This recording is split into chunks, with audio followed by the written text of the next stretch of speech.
రాజకీయాల్లో ఒక రకమైనటువంటి నిజాయితీ ఉండాలి. పవన్ కళ్యాణ్ అనేటటువంటి వ్యక్తి పార్టీ పెట్టినప్పటి నుంచి ప్రశ్నించడానికే అని చెప్తూ ఆయన కేవలం చంద్రబాబు నాయుడికి కొమ్ము కాస్తా ఉన్నాడు కాబట్టి నువ్వు పార్టీ దేనికి పెట్టు, ప్రశ్నించడానికను నీతి నిజాయితీ కట్టుబడతాను పార్టీ పెట్టి ఈరోజు ఎందుకు వైఆర్ ఆఫ్టర్ చంద్రబాబును ముఖ్యమంత్రిని చేయడం కోసం, చంద్రబాబుకు ఊడిగం చేయడం కోసం నువ్వు పార్టీ పెట్టాలా? అదేదో నేరుగా నువ్వు తెలుగుదేశం పార్టీలోనే జాయిన్ అవ్వచ్చు కదా.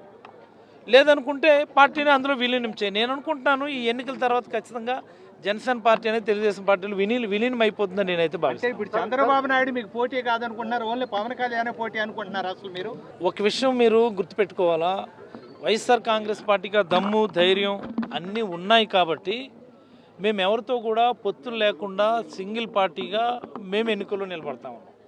మిగతా వాళ్ళందరికీ వైఎస్ఆర్ కాంగ్రెస్ పార్టీ అంటే భయం కాబట్టి, గెలవలేమన్నటువంటి వాళ్ళకి ఆందోళన కాబట్టి ఎలాగోలాగా ఏదో ఒకటి చేద్దాంలని చిన్న చిత్తగా దొరికినటువంటి అన్ని పార్టీలతో అలయన్స్ పెట్టుకొని వైఎస్ఆర్ కాంగ్రెస్ పార్టీని ఢీకొట్టడానికి వాళ్ళు ముందుకు వస్తూ ఉన్నారు. ఇప్పుడు చెప్పండి, భయం వైఎస్ఆర్ కాంగ్రెస్ పార్టీకా ప్రతిపక్ష పార్టీలకి? అంటే మీ ఎన్నికల వ్యూహాల్లో కేవలం ప్రతిపక్ష పార్టీ ప్రధానంగా తెలుగుదేశాన్ని వదిలి జనసేన మాట్లాడడం ద్వారా జనసేన అంటేనే భయంగా మీకు ఉందేమో అనేటువంటి అభిప్రాయం ఏర్పడుతుంది సమాజం. మేము భయపడితే మేము కూడా ఎవరో ఒకరితో సపోర్ట్ కావాలని అడిగేటాడు. మాకు భయం లేదు కాబట్టి మేము ఎప్పుడు సింగిల్గానే పోటీ చేస్తాం. వాళ్ళకి అవకాశం లేదు, భయము ఆందోళన కాబట్టి అందరూ కలిసికట్టుగా జగన్మోహన్ రెడ్డి గారు అనేటటువంటి ఒక సింహాన్ని ఎదుర్కోవడానికి వాళ్ళు ముందుకు వస్తూనే ఉన్నారు. ఒక 3 రోజుల క్రితం కోర్టు ఇచ్చినటువంటి రూలింగ్, ఆ కార్యాలయాలు ఏవి తరలించకూడదు అని ఇంటరిమ్గా ఒక రూలింగ్ ఇవ్వటం జరిగింది. ఈ సందర్భంగా నేను ఉత్తరాంధ్రలో ఉన్నటువంటి విద్యావంతులకు కానీ, ఉత్తరాంధ్రలో ఉన్నటువంటి మేధావులకు కానీ, ఉత్తరాంధ్రలో ఉన్నటువంటి యువకులకు కానీ నేను అందరికీ ఒక విజ్ఞప్తి చేయదలుచుకున్నాను.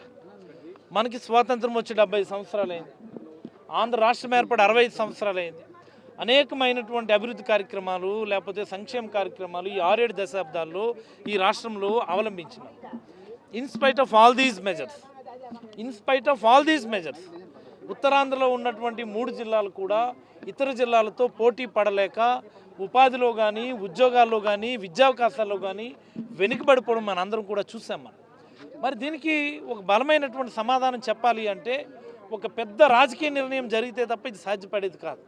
దానికోసమని ఈరోజు జగన్మోహన్ రెడ్డి గారు విశాఖపట్నాన్ని పరిపాలనా రాజధానిగా డిక్లేర్ చేసి ఇక్కడి నుంచే పరిపాలన చేసి ఈ ప్రాంతాన్ని అభివృద్ధి చేసి ఈ ప్రాంత ప్రజల ఆస్తులకు విలువ పెంచి ఈ ప్రాంతంలోనే విద్య, ఉపాధి, ఉద్యోగ అవకాశాలను కల్పించాలన్నటువంటి ఒక లక్ష్యంతో పనిచేస్తూ ఉన్నారు. దానికి ప్రతిపక్షాలు ఏ మాదిరి కోర్టులకు వెళ్ళి ముందరకాలకు బంధమేసి ఆయన నిర్ణయాన్ని నిరంతరం వెనక్కి లాగేటటువంటి ప్రయత్నం చేస్తున్నారు. మనందరూ కూడా చూస్తూ ఉన్నాం.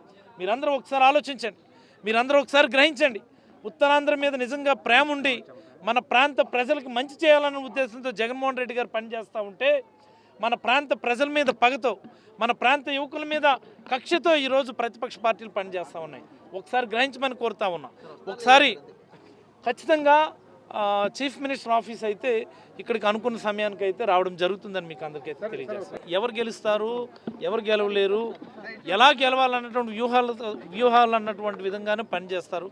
సో ఖచ్చితంగా గెలవడం కోసం చేసేటటువంటి ప్రక్రియలోనే భాగం ఇదంతా.